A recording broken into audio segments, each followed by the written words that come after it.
Hey, what's going on, everyone? My name is Matt Jarbo, and with the PS5 on the horizon. Now, it's not even a myth. It's not even a rumor. It's confirmed. First-party developers are already working on it, and we know that we're going to hear about this thing probably by next year, if not sooner.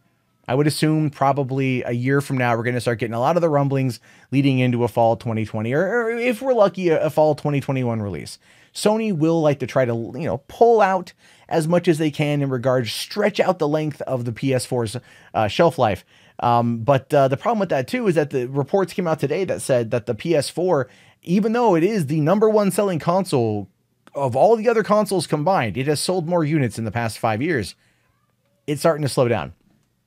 When it starts to slow down, what does that mean? New console is coming, because that's how the market works. That's how the industry works.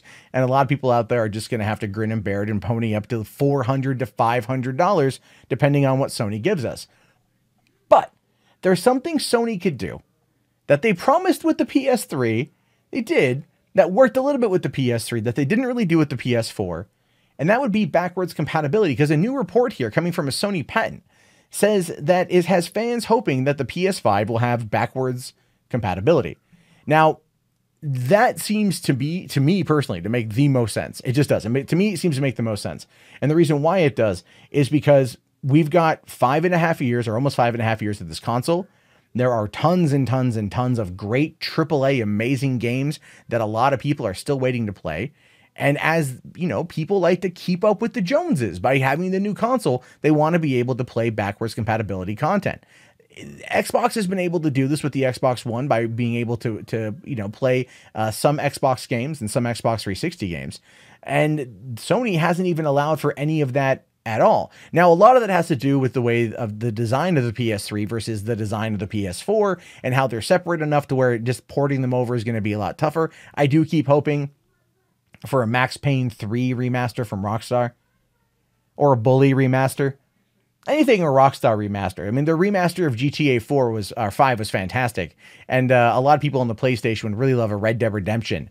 At least for me, Undead Nightmare remaster with the 4K patch and everything else. Because the Xbox has got it. Why doesn't the PlayStation? Anyway, it says here that a new patent filed by Sony suggests that the next PlayStation could include backwards compatibility for previous PlayStation consoles. The patent, which can be found on JPlatPat with further information, with the publication number of 2019-503013, was filed on January 20th and published on 2017 and published on January 31st, 2019 by Sony Interactive Entertainment. Inventors listed PS4 lead architect Mark Cerny and principal programmer at Sony Entertainment Europe, Simon Pilgrim. Pilgrim's first listing on LinkedIn notes him as developing optimized cross-platform maths, animation, and geometry libraries for PlayStation 3, PlayStation Vita, and PlayStation 4 platforms. The patent details a process that could run software from legacy devices perfectly on a new device. It notes that components like CPU may be faster in new devices, but the architecture might not match closely enough with the previous hardware CPUs in order to play older software. So to trick the legacy software to work with the new hardware, it mimics legacy devices.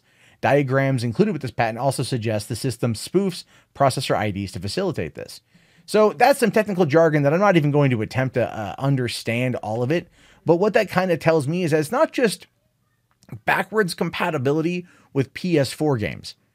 It almost feels like they could possibly, and this would be amazing if this was the case, backwards compatibility with PS3 games by emulating it, by spoofing it, maybe even PS Vita games.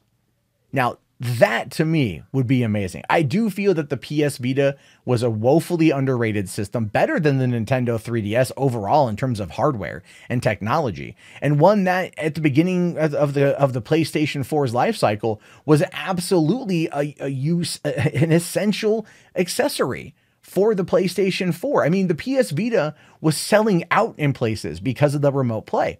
People wanted to get their hands on it. Never mind the crossplay that they offered through the PlayStation Network, which is awesome for so many freaking games.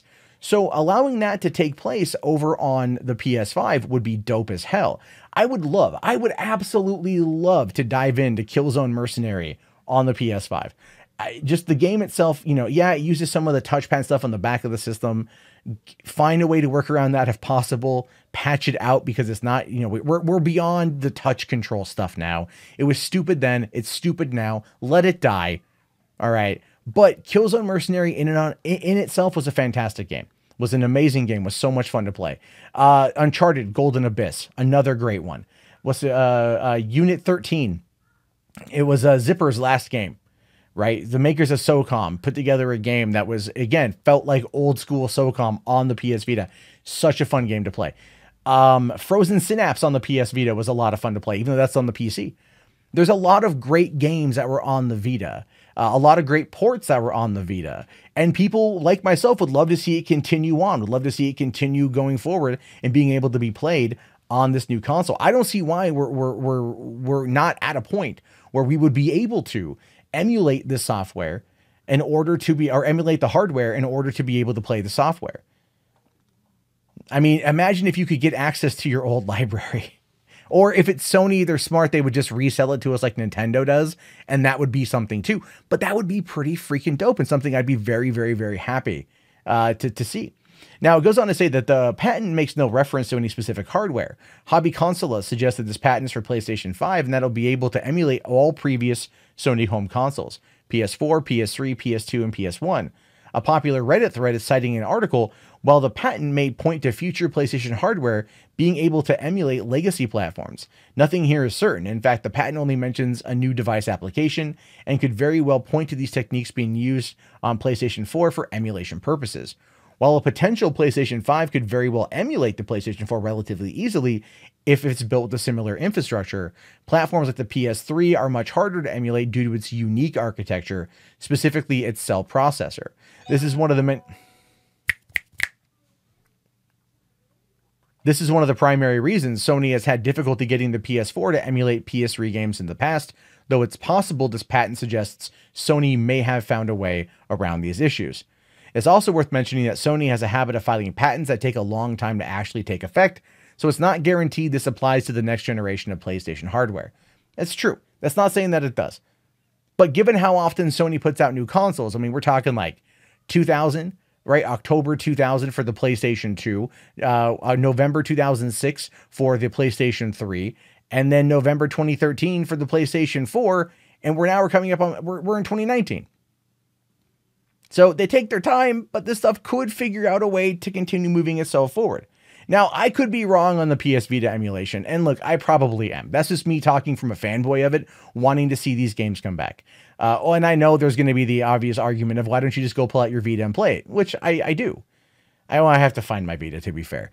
But yeah, that's a good point. But I think one of the biggest problems the Vita had was not doing what the Switch does.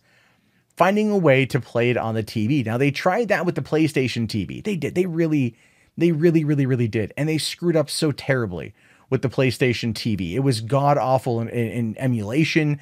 You know, it was originally like what, $150 unit if you wanted to get the one that had a controller with it. Then they dropped in price down to $99. And I think I bought one at like $40 on Black Friday. And it's around here somewhere. I tried it once. It was like, oh, that's cute.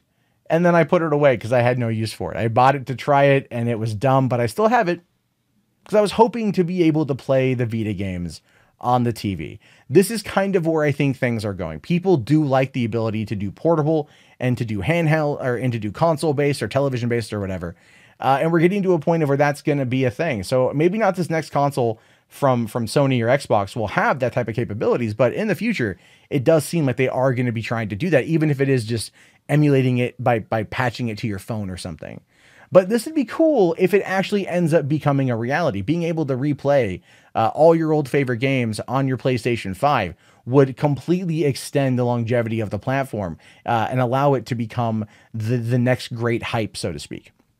But I leave it to you, your thoughts, your opinions. Is this something you want? Do you even care? Do you think a PS5 should be in development instead they should just be focusing on the PS4? I want to know your thoughts on this one. Let me know down in the comments. If you guys made it this far, do me a solid. Type in emulation in the chat so I know, and then toss a like while you're at it. It really does help out the channel. And my name is Matt Jarbo. I'll talk to you guys later. Have yourself a great day, and peace out. Hey, thank you so much for making it to the end of the video. Since you're here, why don't leave a comment? Let me know what you think about stuff. If you want to subscribe to the channel, you can do that as well. You check out any of these great, fantastic, amazing commentary tracks by me. That's right. I'm not egotistical or narcissistic at all. I'm just your average, everyday, normal YouTuber. Thanks for watching.